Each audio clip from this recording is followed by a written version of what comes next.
Bíblia Sagrada, edição ecumênica da Barça de 1972, leitura da Palavra de Nosso Senhor, Antigo Testamento, introduções aos livros proféticos, interpretação católica por Luiz Alonso Schockel, da Comunidade Cristã, professor de Teologia Bíblica do Pontifício Instituto Bíblico de Roma, narração Margarete Vital. O profeta apresenta-se como um mensageiro enviado por Deus para transmitir a sua palavra. Palavra de denúncia e condenação, de promessa e consolação, de exortação a converter-se. O profeta goza da intimidade de Deus, escuta os seus planos, pode interceder pelo seu povo. A sua atividade é, antes de tudo, oral. Os discípulos dos grandes profetas recolhem, reúnem e editam os oráculos do Mestre. Muitas vezes, põem-nos em dia, adaptam-nos e aplicam-nos a novas situações. Ampliam-nos com glosas explicativas ou com outros oráculos anônimos amparados pelo nome do grande profeta. O fenômeno profético surge em Israel por volta do século X, floresce durante a monarquia, termina em princípios do século V. Sucede-lhe a escatologia e o apocalipse. O profeta fala a indivíduos responsáveis, a grupos sociais, ao povo e às nações pagãs. Interpretação católica para o livro Isaías. O livro de Isaías compõe-se de várias coleções. Os oráculos de Isaías com diversas adições e um apêndice histórico, de 1 a 23, de 28 a 33, de 36 a 39.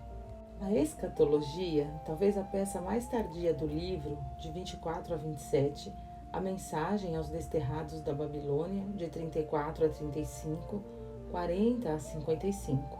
A última coleção, com elementos que podem ser da penúltima, de 56 a 66. Isaías ben Amós, que encabeça a série e dá o nome a todo o livro, atua na segunda metade do século VIII. Os seus momentos mais significativos são durante a Guerra Sírio-Efraimítica, de 734 a 732, e durante a expansão da Síria até a invasão de Judá. É um profeta ligado à dinastia davídica e ao templo, que são presença e garantia de salvação nos azeres da história. O profeta exige total confiança em Deus e não em alianças políticas ou militares. Denuncia como outros a injustiça social e o falso culto. Introduz a teologia do resto. Anuncia um magnífico futuro ligado à dinastia, apontando para um messianismo que se desenvolverá ao serem lidos os seus oráculos em novas situações espirituais do povo. Como escritor, é um clássico, dono dos processos de estilo que maneja com sobriedade e eficácia. Escatologia, de 24 a 27. Apresenta-se como uma construção de blocos poderosos e contrastados com hinos e súplicas intercalados. O seu tema é o juízo definitivo do Senhor, que condena os rebeldes a uma impressionante teofania cósmica. Assim salva o resto fiel, multiplica-o numa maravilhosa ressurreição e o reúne na terra prometida.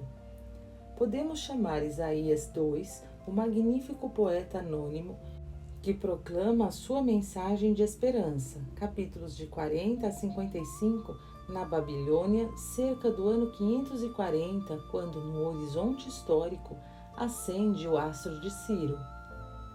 Aos israelitas desterrados, o autor evangelista anuncia um novo êxodo, mais importante do que o primeiro, nova salvação criada pelo seu Deus na história. A pátria será uma nova Jerusalém, cidade maravilhosa, esposa do Senhor e mãe fecunda de israelitas. O caminho transformar-se-á em paraíso, a passagem processional dos redimidos que regressam. 4 cantos incertos e bem incorporados no conjunto cantam a ação, a paixão e a glória de um servo, mediador da nova salvação.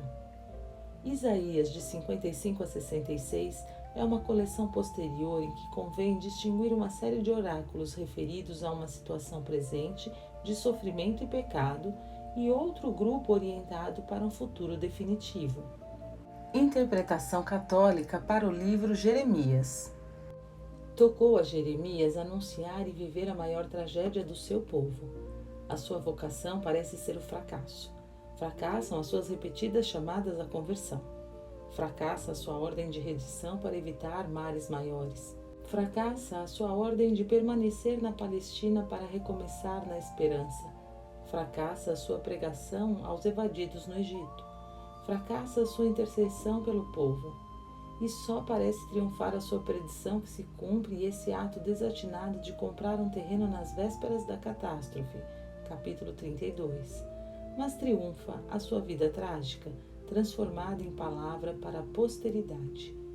Jeremias recebe a vocação profética no ano 628, durante o reinado de Josias, e bem cedo se põe a colaborar com o rei na reforma religiosa.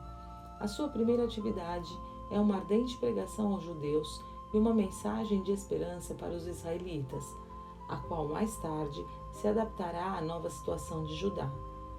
Com a morte de Josias, começa uma nova etapa, em que enfrentar-se com o tirânico Joaquim, de 609 a 597, e com o débil Sedecias, de 597 a 586. Depois da queda de Jerusalém, em 586, apoia Godolias, é levado à força para o Egito e ali morre. No livro de Jeremias, costuma distinguir-se uma coleção de oráculos soltos, ampliada depois de o rei queimar o volume, capítulo 36, uma narração biográfica escrita pelo discípulo e secretário Baruque, e uma terceira coleção formada por discursos originais do profeta, elaborados no estilo da escola deuteronomística. Na redação final, juntam-se alguns oráculos contra nações. O livro apresenta certa ordem. Em 1 a 25, 14, dominam os oráculos de ameaça. 25, de 15 a 30 e 46 a 51, oráculos contra nações. De 26 a 35, oráculos de salvação.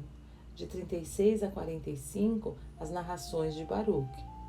Há que destacar as confissões autobiográficas do profeta em forma de oração. O estilo de Jeremias é emotivo, pouco construtivo e rico em imagens intensas. Interpretação católica para o livro Lamentações. Com o tema da queda de Jerusalém em 586, um poeta anônimo, que a tradição identificou com Jeremias, compôs uma série de elegias e uma súplica dolorida pela queda da cidade. As 4 elegias são poemas alfabéticos, quer dizer, cada estrofe de 2 ou 3 versos, ou os 3 versos de uma estrofe começam com uma letra do alfabeto. A súplica tem 22 versos, o número das letras do alfabeto. Tal artifício não favorece a construção nem anima a fantasia. É uma dor que se desafoga com monotonia, misturando imagens novas e tópicas, o que se prolonga por todas as letras do alfabeto e, chegando ao fim, volta a começar. O autor também não se sente ligado à fidelidade descritiva, se bem que dê a impressão de escrever como testemunha presencial. Não sabemos se estas elegias se recitaram em reuniões litúrgicas. Elegia é um tipo de poesia que ficou caracterizada por seu conteúdo temático e não pela sua forma. Interpretação católica para o livro Baruque. A Baruque ben Nerias, secretário de Jeremias, atribuiu à antiga tradição esta breve coleção de textos gregos, cujo original hebraico se perdeu porque os judeus não o consideravam canônico. Depois da introdução, de 3 a 14, o livro divide-se em 3 partes. A primeira, de 16 a 3, 8. É uma liturgia penitencial parecida em estilo a Jeremias e semelhante no seu gênero à de Daniel 9, com referências temáticas ao desterro. A segunda é um hino à sabedoria, 3, 9 a 4, 4, reminiscente de Provérbios, 1 a 9, e Jó, 28, que identifica a sabedoria com a lei, como Sir, 24. A terceira, 4, 5, 5, 9, vai alternando livremente elegias que recordam as lamentações com oráculos de consolação no estilo de Isaías 40 a 55. O original desta última parte é que Jerusalém fala aos seus filhos e também aos estranhos. É impossível datar este texto com precisão e saber se remonta realmente a uma atividade literária de Baruque. Cartas de Jeremias, incluído como o 6º capítulo em Baruque e como livro bíblico separado na Bíblia dos 70, consiste de uma carta enviada por Jeremias aos judeus no exílio, conforme Jeremias 29. A carta de Jeremias é uma advertência aos judeus na Babilônia para que não se deixassem seduzir pelo culto aos ídolos, os quais o autor expõe ao ridículo. A carta continua o ensinamento de Jeremias, mas foi composta por um autor posterior. Nos 70, ela constitui um livro à parte, mas na versão Vulgata está anexa, como capítulo 6 do livro de Baruque. Interpretação católica para o livro Ezequiel. Ezequiel vai para o desterro com a primeira deportação, em 597, e desde ali segue as incidências da pátria longínqua até a queda definitiva em 586. Recebe a vocação profética em 593 e a sua atividade dirige-se aos que ficaram em Jerusalém e aos desterrados. O livro contém oráculos de denúncia, de 1 a 24, oráculos contra nações, de 25 a 32, e oráculos de restauração, de 33 a 48. Os oráculos originais de Ezequiel viram-se submetidos à intensa elaboração subsequente. Em primeiro lugar, o profeta punha em dia os seus oráculos, incitado pelos acontecimentos. Em segundo lugar, os seus discípulos combinaram, sem muito acerto, diversos oráculos do mestre e acrescentaram explicações. Finalmente, voltou-se sobre eles a reflexão teológica e a especulação de círculos sacerdotais que, se enriqueceram teologicamente a obra, a empobreceram literariamente. Ezequiel é sacerdote e mostra grande preocupação pelo tema da santidade, do puro e do impuro, do santo e do profano.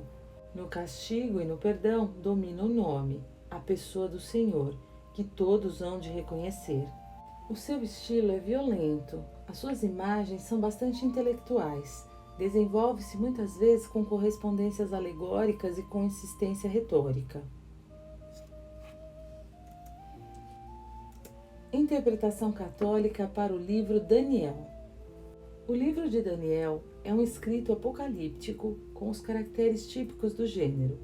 Para isso, resume a história de Israel e dos impérios e anuncia um juízo próximo que prepara o estabelecimento do reino de Deus. Esta última parte é a escatologia como membro do Apocalipse. O princípio ordenador da história é o dualismo do bem e do mal e a articulação em períodos definidos.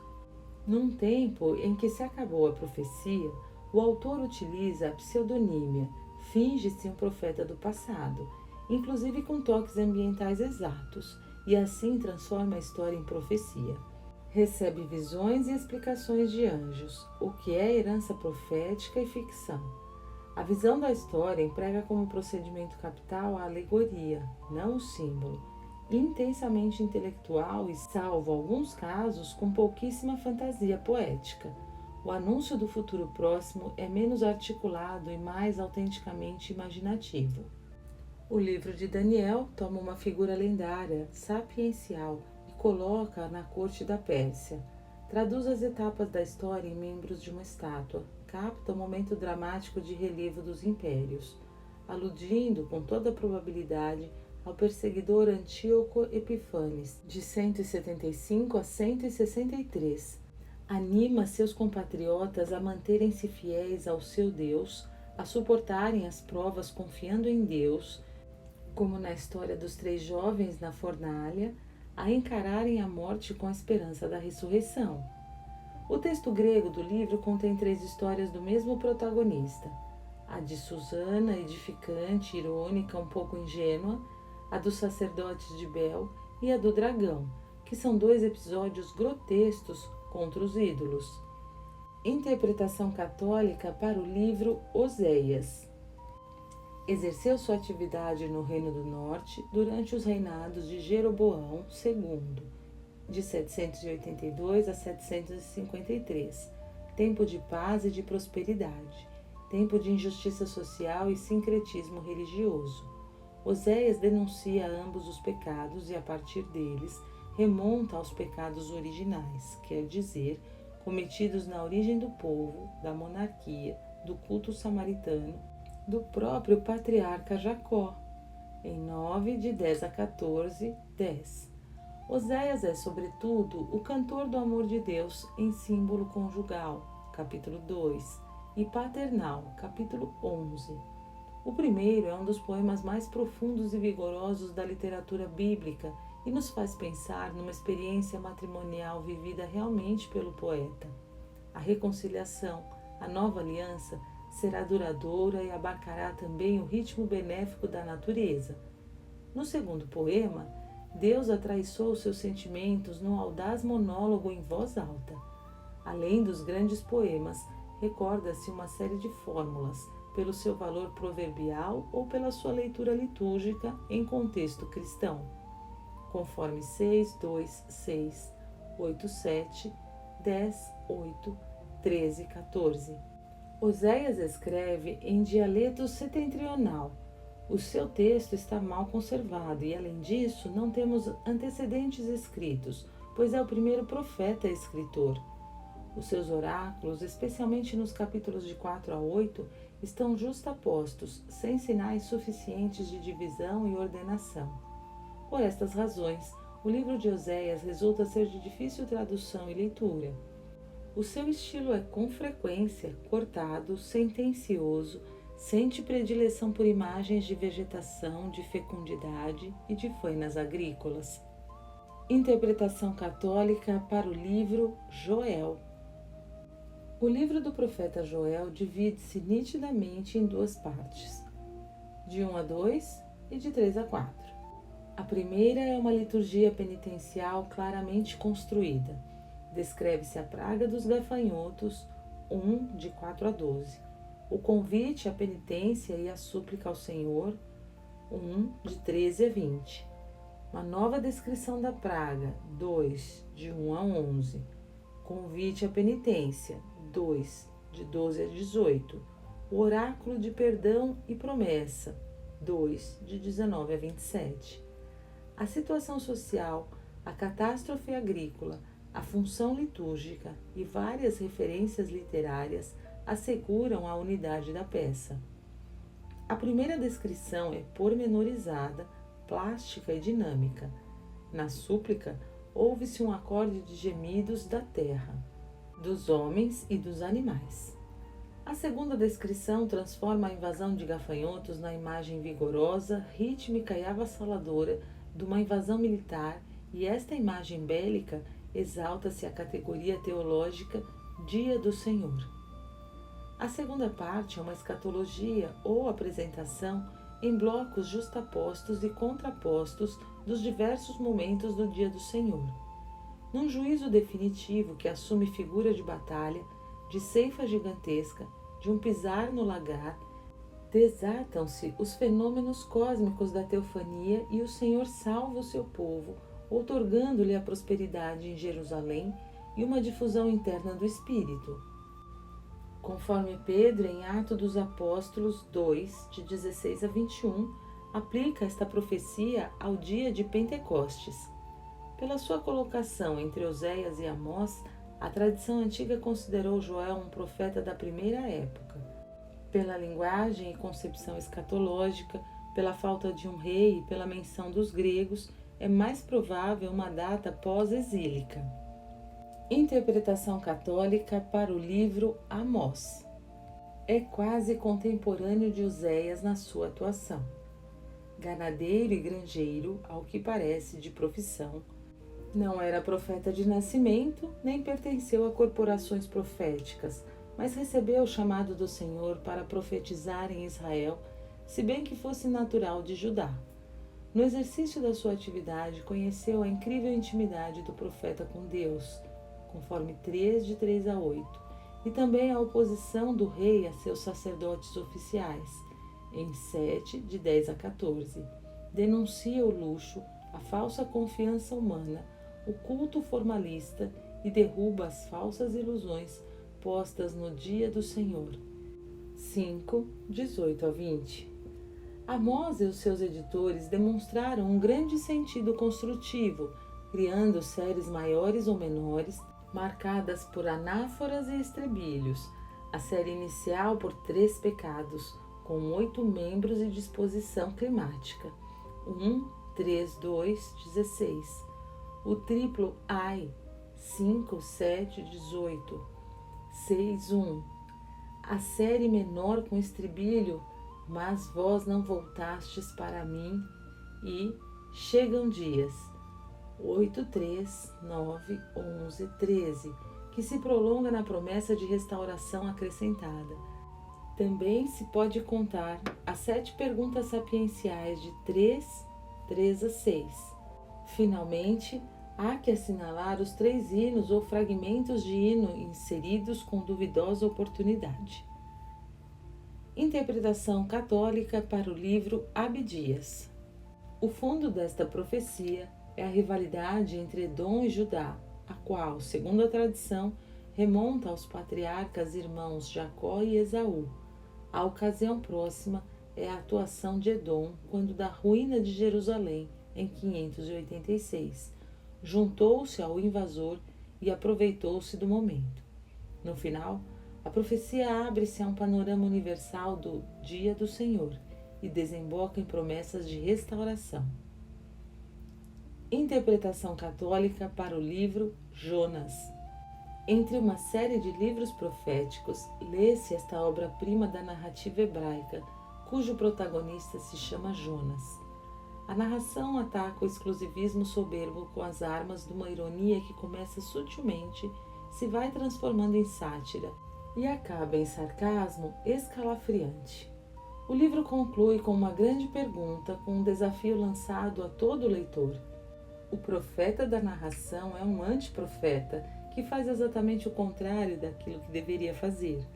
Os elementos, o mar e o cetáceo conseguem o que não conseguiu a primeira palavra de Deus.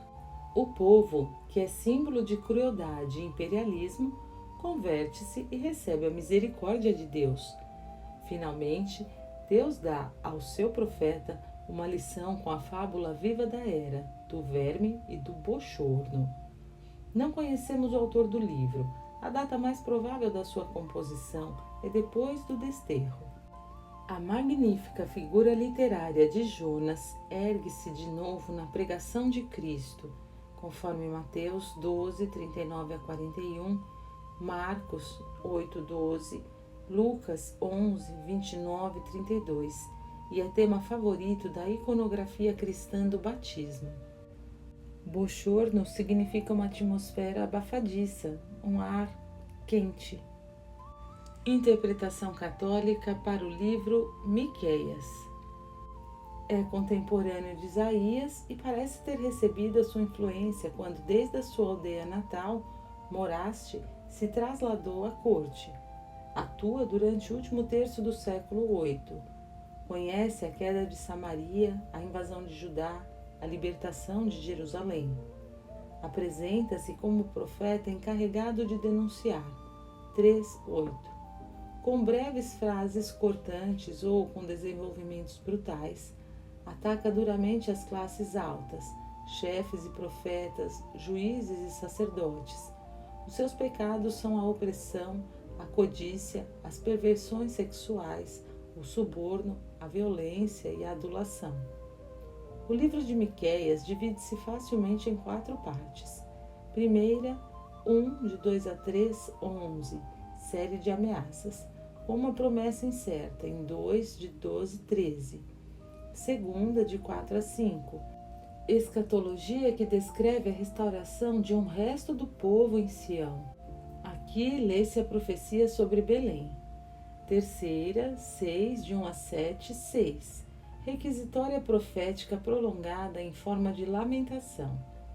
Quarta, 7, 7 a 8, 20. liturgia final em movimento alterno de súplica individual, profecia de salvação, lamentação coletiva e oráculo de salvação. Interpretação católica para o livro Naum. São vésperas de uma data histórica, em 612, destruição de Nínive. Liquidado o poder assírio, surge o novo império babilônico e desponta ao longe o reino Meda. Naum profetiza o acontecimento. É um profeta magnífico em tom maior. Canta a teofonia de Deus na história, descreve com arrebatamento lírico os preparativos da defesa, o pânico, a confusão da derrota. O primeiro capítulo é um poema alfabético mal conservado. Interpretação católica para o livro Abacuc ou Habacuc. Move-se no mesmo ambiente histórico que Naum, a passagem do Império Assírio ao Segundo Império Babilônico. A sua profecia adota a forma de súplica impaciente e insistente a Deus. São Paulo comenta 2 vezes, conforme Romanos 1,17 e Epístola de São Paulo aos Gálatas 3,11, a resposta de Deus ao seu profeta 2,4. O capítulo 3 é um salmo ou cântico, uma descrição magnífica do Deus guerreiro, de dimensões cósmicas, que penetra na história para atuar. O estilo dos primeiros capítulos mostra o interesse litúrgico de Abacuc. Interpretação católica para o livro Sofonias. É contemporâneo de Jeremias e atua durante o reinado de Josias, de 640 a 609. É possível que tenha colaborado na reforma religiosa do rei. O seu pequeno livro, como outros livros proféticos mais extensos, compõe-se de 3 partes, que são 3 capítulos. Primeiro, ameaças contra Judá em forma de um dia do Senhor.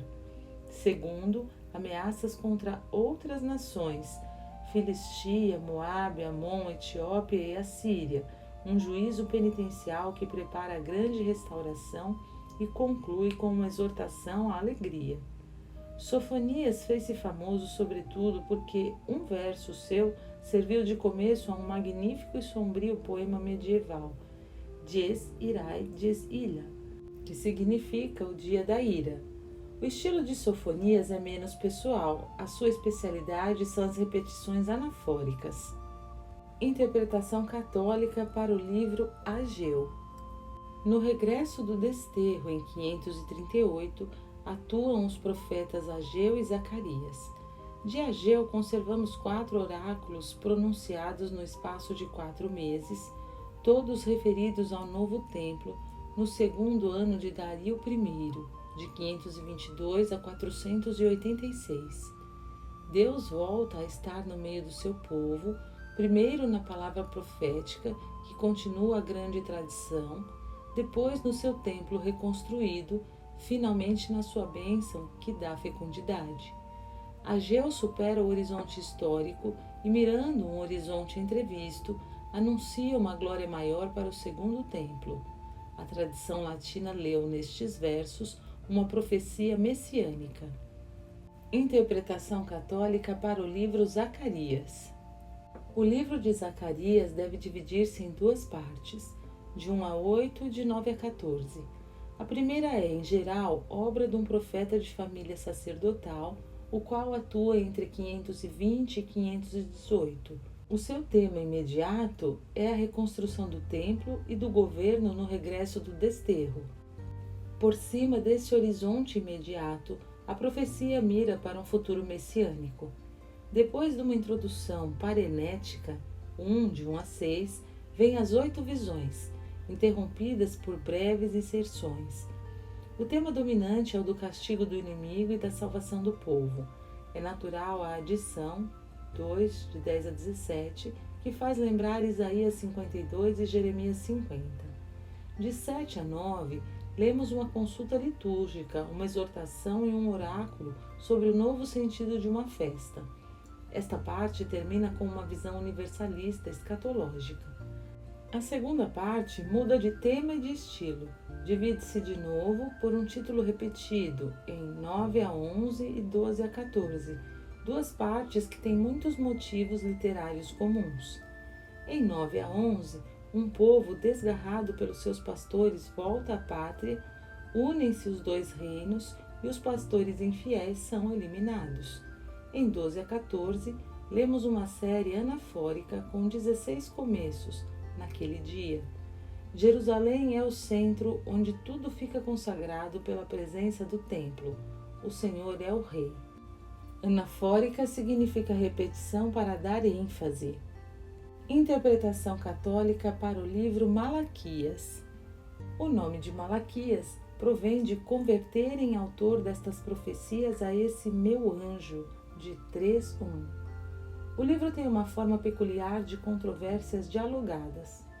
Deus denuncia, o acusado tenta justificar-se.